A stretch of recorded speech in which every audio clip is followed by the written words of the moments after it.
Mes frères, mes sœurs, cousins, cousines, le ballon d'or rend fou. Le ballon d'or rend fou. Il vous rend fou aussi, et peut-être moi un petit peu également. La vidéo précédente a créé beaucoup de polémiques, je le savais. Mais d'abord, un titre, ça se lit avec la ponctuation. J'ai demandé Lamine Yamal devant Vinicius, point d'interrogation. C'est donc une question, c'est pas une affirmation. J'ai pas dit que Lamine Yamal allait être ballon d'or. Je pose la question.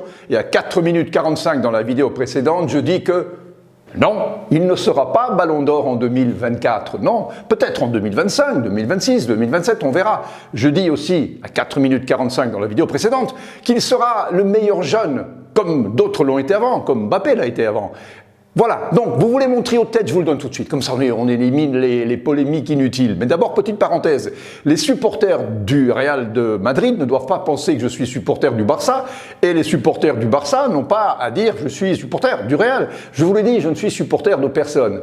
Et si je vous donne une petite indication, cette vidéo est enregistrée dans un studio mobile en Italie, j'ai des origines italiennes, donc il faudrait plutôt chercher de ce côté-là. Mais encore une fois, je ferme la parenthèse, j'aime le beau jeu, et fondamentalement, je ne suis pas partisan, ce qui me rend peut-être de temps en temps objectif. Je vous donne mon trio de tête, comme ça vous pourrez m'insulter ou m'applaudir, c'est vous qui décidez. Abonnez-vous à la chaîne d'abord, ça me fait plaisir. Voilà, c'est fait, merci. Alors, Vinicius, numéro 1. Évidemment, personne ne va lui enlever le ballon d'or 2024. Il l'a mérité et il va le garder. Le 28 octobre à Paris, c'est lui qui recevra le ballon d'or cette année-ci. En numéro 2, son copain de club, Bellingham, qui avait fait un début de saison fantastique, qui a un petit peu freiné sur la fin, qui a malheureusement raté, enfin pas raté, mais pas illuminé de son talent, de sa classe, la finale, alors qu'il a quand même fait un goal fantastique qui a permis à l'Angleterre de se qualifier et se retourner à la dernière seconde contre la Slovaquie, je crois. C'est un coup de maître. Et ça aurait pu en effet le mener très loin. Donc numéro 2, Bellingham. Numéro 3, Rodri, évidemment, je l'avais oublié dans la vidéo précédente. Pourquoi? Parce que c'est vrai, c'est un joueur à la Pirlo, c'est un joueur qui au milieu du terrain donne l'âme, donne le chemin aux ailiers, aux attaquants. C'est lui qui aussi à City avait marqué le goal qui a donné la Champions League face à l'Inter. Numéro 4, je dirais Lautaro Martinez, qui à l'Inter de Milan, malheureusement pour lui, n'a pas réussi à se qualifier face à l'Atlético de Madrid, mais qui a tout remporté, en effet, le championnat italien, la Copa América en étant quand même assez extraordinaire. Donc Lautaro Martinez qui marque comme il respire, numéro 4. Et Lamine Yamal, alors est-ce que je le mets? Ben oui, je le mets à la 5e place. Top 5, 5e. À 17 ans, c'est quand même extraordinaire, faut avouer. Voilà, vous avez avoué comme moi. Pour ceux qui pensaient du mal de Lamine Yamal, non, il ne sera pas ballon d'or. Oui, il est dans le top 5. Oui, il sera peut-être en 2025, 26 ou 27. Il a tout le temps de le devenir.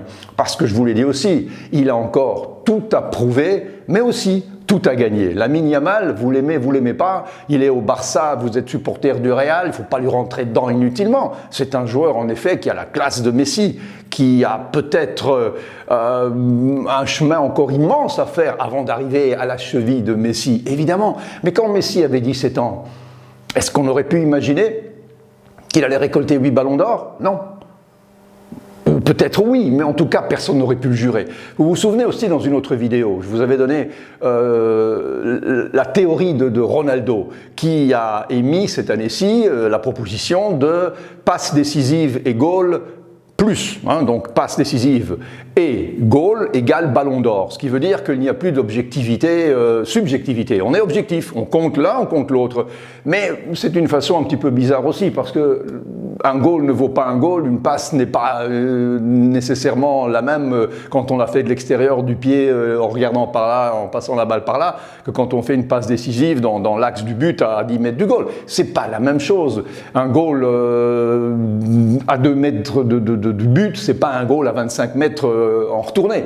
C'est pas les mêmes choses, même si objectivement on pourrait se dire, ben oui, au moins on ne discute plus, on ne se dispute plus, goal plus assist égale ballon d'or. Non. Ronaldo a émis cette proposition, qui lui aurait coûté d'ailleurs 2 ballons d'or, puisqu'il en aurait eu 3, et Messi en aurait perdu 3, au lieu de 8, il en aurait eu 5, mais il y aurait eu aussi des joueurs comme Klose, Miroslav Klose ou Forlan, ou Suarez, qu'il aurait piqué à son pote de club en 2015, je crois, alors que personne n'aurait imaginé que lui, Suarez, aurait pu aussi être Ballon d'Or. Donc, cette théorie-là est aussi bizarre. Donc, il faut accepter que 100 journalistes représentant les 100 pays classés à la FIFA, donc un journaliste par pays classé, donnent ses voix, 5 cotes, enfin 5 joueurs, 6 points, 4 points, 3, 2, 1. Et puis voilà, et au bout du compte, ces 100 journalistes décident qui est le Ballon d'Or. Est-ce qu'il faut donner un Ballon d'Or? Est-ce que le foot a besoin d'un Ballon d'Or? Il y en a toujours eu.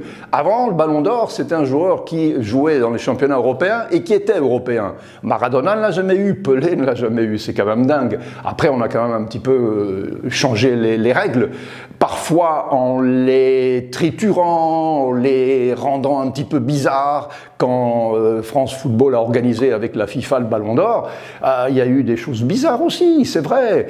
Maintenant, avec l'UEFA, c'est la première édition organisée avec l'UEFA. Ok, on verra ce que ça va donner le 28 octobre à Paris. Et ce sera peut-être la dernière fois que ce sera à Paris pour justement éviter que ce Ballon d'Or ne soit pas trop perçu comme uniquement français et parisien. Donc, les choses changent, évoluent, et c'est ça qui rend aussi le football intéressant, c'est que ce n'est pas toujours la même chose. Mes frères, mes sœurs, cousins, cousines, j'ai adoré quand même vos commentaires, même ceux qui n'étaient pas très gentils pour moi, je les accepte avec plaisir. Mais faites-moi quand même le plaisir d'écouter jusqu'à la fin et ne pas juger une vidéo sur le titre seulement ou les quelques premières secondes. Ça, c'est pas juste. À la prochaine. Ciao.